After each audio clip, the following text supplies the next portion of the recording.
कभी सोचा है मंदिर में पैर रखते ही वो एक सुकून, वो शांति कहाँ से आती है?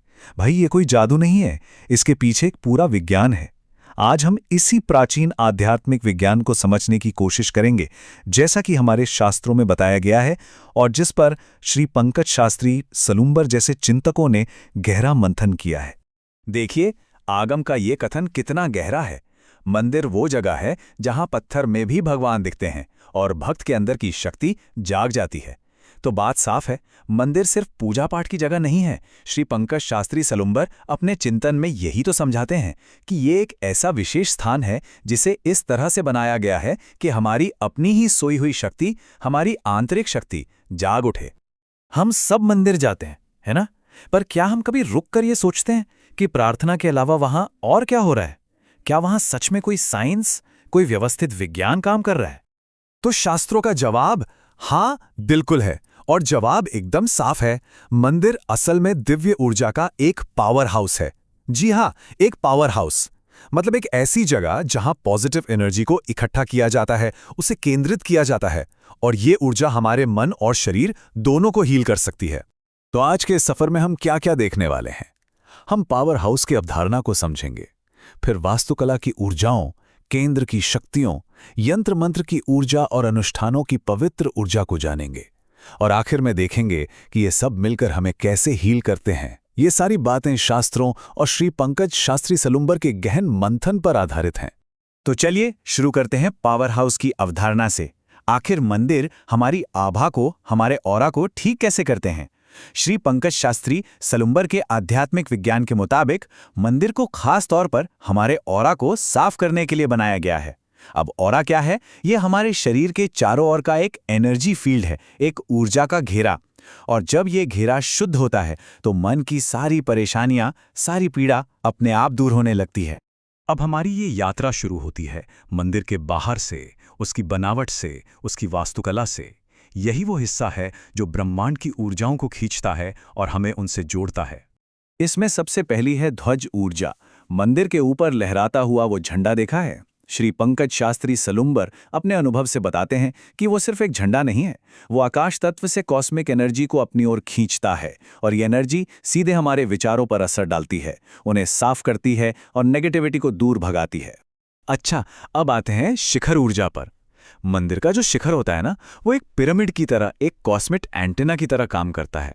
शास्त्रों में बताया गया है कि ये खास डिजाइन ब्रह्मांड की सारी पॉजिटिव एनर्जी को एक जगह फोकस करता है और फिर उसे हम तक पहुंचाता है, जिससे हमारी बुद्धि तेज होती है। चलिए अब मंदिर के बाहरी हिस्से से अंदर चलते हैं, ठीक उसके दिल में, यानी गर्भगृह में। ये वो जगह है जहां सबसे पावरफुल, सबसे शक्तिशाली हीलिंग एनर्जी मौजूद होती है। यहीं पर सबसे गहरा आध्यात्मिक अनुभव होता है। आगमों में गर्भगृह की ऊर्जा को बहुत महत्व दिया गया है। सोचिए, यहाँ की ऊर्जा इतनी घनी, इतनी प्योर होती है कि ये मानसिक तनाव को, स्ट्रेस को जड़ से मिटा सकती है। और यहाँ जो शांति मिलती है ना, वो कई कई दिनों तक हमारे साथ बनी रहती है। फिर आती है जिन प्रतिमा ऊर्जा। गर्भगृह में जो मूर्ति स्थापित होती है, उसकी शांत मुद्रा को कभी ध्यान से देखा है? उस शांत स्वरूप से खास तरंगे निकलती हैं, एक हीलिंग फ्रीक्वेंसी। ये तरंगे हमारे अंदर के गुस्से, लालच जैसी भावनाओं को अपने आप शांत कर देती हैं। और बात सिर्फ बनावट या मूर्ति तक ही सीमित नहीं है। वहां रखे शास्त्रों के शब्द, वो भी ऊर्जा का एक बहुत बड़ा स्रोत हैं। इसे कहते हैं जिनवाणी ऊर्जा। ये ज्ञान की ऊर्जा है जो अज्ञान के अंधेरे को हटाकर जिंदगी को एक नई राह दिखाती है। अब बात करते हैं कुछ और रहस्यमयी ऊर्जाओं की, यंत्र और मंत्र ऊर्जा की। ये वो ऊर्जाएं हैं जो हमारे चारों ओर एक सुरक्षा का घेरा, एक आध्यात्मिक कवच बनाती हैं। श्री पंकज शास्त्री सलुंबर के प्रयोगों में इसका एक बहुत महत्वपूर्ण स्थान है, जिससे हमें इन ऊर्जाओं की असली शक्ति का पता चलता है। तो यंत्र ऊर्जा क्या है? इसे एक स्पिरिचुअल शील्ड की तरह समझिए। ये कुछ खास ज्यामितीय पैटर्न और मंत्रों के शक्ति का एक मिलाजुला रूप है। ये हमारे चारों ओर एक ऐसा सुरक्षा कवच बना देता है जो हमें हर तरह की नेगेटिव एनर्जी से बचाता है। अब फिर है बीज मंत्र ऊर्जा। श्री पंकज शास्त्री सलुंबर का काम हमें दिखाता है कि ओम, ह्रीम, श्रीम जैसी छोटी छोटी ध्वनियां सिर्फ शब्द नहीं है, ये तो असल में हमारे शरीर के अंदर जो एनर्जी सेंटर्स हैं, जिन्हें हम चक्र कहते हैं, उन्हें जगाने वाली चाबियां हैं। अच्छा, अभी तक हमने उन ऊर्जाओं की बात की जो मंदिर में पहले से मौजूद हैं। अब बात करते हैं उन ऊर्जाओं की जिन्हें हम खुद पैदा करते हैं, अपनी भागीदारी से, मंदिर के अनुष्ठानों के जरिए। शास्त्रों में इन्हें सहायक ऊर्जाएं कहा गया है और ये एक प्रैक्टिकल साइंस है, जैसे कि अभिषेक ऊर्जा जो जल और मंत्रों के मिलने से पैदा होती है, फिर गंधोदक ऊर्जा वो सुगंधित जल जो तन मन को साफ करता है, द्रव्य ऊर्जा जो हम फूल चंदन चढ़ाते हैं उससे पैदा होती है, और हाँ, साउंड हीलिंग घंटियों और शंख की वो आवाज जो सीधे हमारे दिमाग की कोशिकाओं को एक नई ताजगी देती है।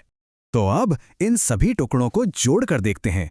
ये सारी अलग अलग ऊर्जाएं जब एक साथ काम करती हैं तो कैसे एक पूरा हीलिंग का अनुभव तैयार होता है।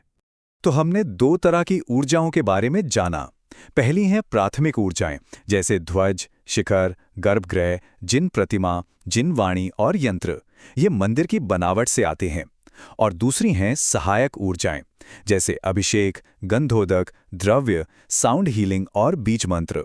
ये हमारी भागीदारी से बनती हैं और ये सब मिलकर ही वो संपूर्ण हीलिंग का माहौल बनाती हैं।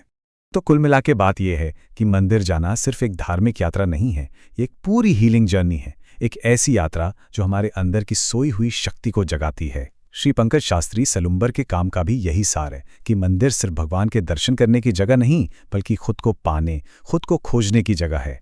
तो जाते जाते एक सवाल छोड़ जाते हैं, क्या ये शक्तिशाली ऊर्जा सिर्फ मंदिर की 4 दीवारी तक ही सीमित है, या फिर ये वो शक्ति है जिसे हम अपने अंदर, अपने भीतर भी जगा सकते हैं? इस पर सोचिएगा जरूर, और अगली बार जब मंदिर जाएं तो इन ऊर्जाओं को महसूस करने की कोशिश जरूर कीजिएगा।